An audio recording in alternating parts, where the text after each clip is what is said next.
Kita kan pakai internet tiap hari ya. Tapi pernah kepikiran nggak sih gimana ceritanya infrastruktur raksasa di baliknya itu dibangun? Kisahnya ternyata bukan soal kesuksesan yang mulus. Justru ini adalah cerita tentang kehancuran finansial terbesar dalam sejarah. Coba bayangin, 1 triliun dolar. Angka yang kayaknya hampir mustahil buat kita bayangin ya. Tiba-tiba lenyap gitu aja. Nah, di sini kita bakal lihat sedahsyat apa kehancuran ini sebenarnya. Nah, ini nih pertanyaan utamanya. Aneh banget kan? Sebuah paradoks yang luar biasa. Gimana bisa kegagalan total justru melahirkan kesuksesan teknologi terbesar di zaman kita? Oke, ayo kita bedah bareng-bareng. Oke, sebelum kita ngomongin kehancurannya, kita harus mundur dulu dikit ke masa-masa awal yang penuh optimisme, di mana semua orang kayaknya lagi berlomba-lomba buat jadi penguasa masa depan digital. Semuanya itu berawal dari sini loh. Awalnya cuma proyek militer pas Perang Dingin. Terus tiba-tiba monopoli telekomunikasi raksasa dipecah. Dan puncaknya, muncul browser yang bikin semua orang siapa aja bisa pakai internet. Nah, setiap langkah ini tuh kayak bensin yang nyiram api revolusi digital. Nah, karena panggungnya udah siap, muncullah pemain-pemain baru yang ambisius banget. Mereka ini udah gak mau lagi main cara lama, mereka mau bangun jalan tol informasi dari nol. Bandwidth. Nah, ini nih kata kuncinya. Gampangnya, ini soal kemampuan ngirim data lebih banyak, lebih cepat. Saat itu semua orang yakin banget. Siapa yang nguasain bandwidth, dia yang bakal nguasain masa depan. Udah deh, itu jadi komoditas paling berharga sedunia. Coba deh lihat kontrasnya di sini, ini menarik banget. Di satu sisi, ada perusahaan telepon jadul yang lamban, yang udah keenakan sama monopoli mereka. Nah, di sisi lain, muncul nih generasi baru pengusaha yang super agresif, mereka ini dijulukin Raja Serat Optik. Yang lihat masa depan itu ya di kabel fiber optik, dan mereka berani taruhan besar-besaran. Nah, ini dia nih beberapa jagoan utamanya.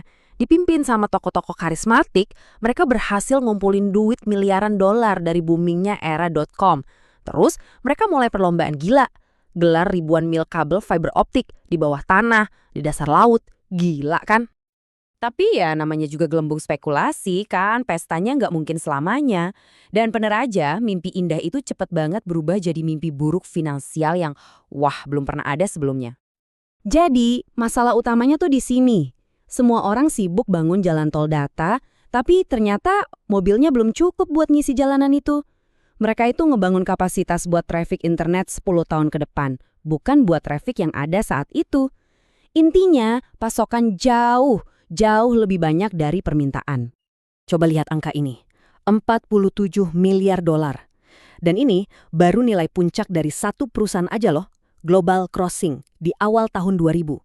Waktu itu, mereka ini bintangnya Wall Street. Terus, lihat apa yang terjadi. Cuma dalam 2 tahun, semua nilai itu amblas, lenyap. Dari 47 miliar dolar jadi nol. Benar-benar hancur total dan cepet banget. Dan ini bukan cuma Global Crossing doang loh. Ini tuh bencana buat seluruh industri. Lihat aja harga sahamnya. Dari puluhan bahkan ratusan dolar, anjlok jadi kurang dari $1. Atau bahkan nol. Kekayaan yang gak kebayang banyaknya musnah gitu aja. Parahnya lagi, kehancuran ini diperburuk sama penipuan korporat yang skalanya gede banget. Jadi buat nutupin kenyataan kalau permintaannya itu gak ada, banyak perusahaan, yang paling terkenal ya WorldCom, mereka ngelakuin penipuan akuntansi besar-besaran biar bisnisnya kelihatan sehat-sehat aja. Tapi, di tengah semua kehancuran ini, di antara puing-puingnya justru terjadi sesuatu yang luar biasa. Nah, ini nih titik baliknya, di mana kegagalan total malah jadi fondasi buat sesuatu yang baru. Oke, ini mungkin poin paling penting dari semua yang kita bahas.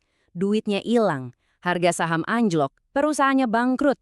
Tapi aset fisik yang paling berharga, yaitu kabel-kabel fiber optik yang super mahal buat dipasang itu, ternyata masih ada di sana, di dalam tanah, nunggu buat dipakai. Terus gimana ceritanya? Prosesnya sebenarnya simple, tapi dampaknya luar biasa. Ratusan perusahaan bangkrut kan, mereka terpaksa jual aset-asetnya.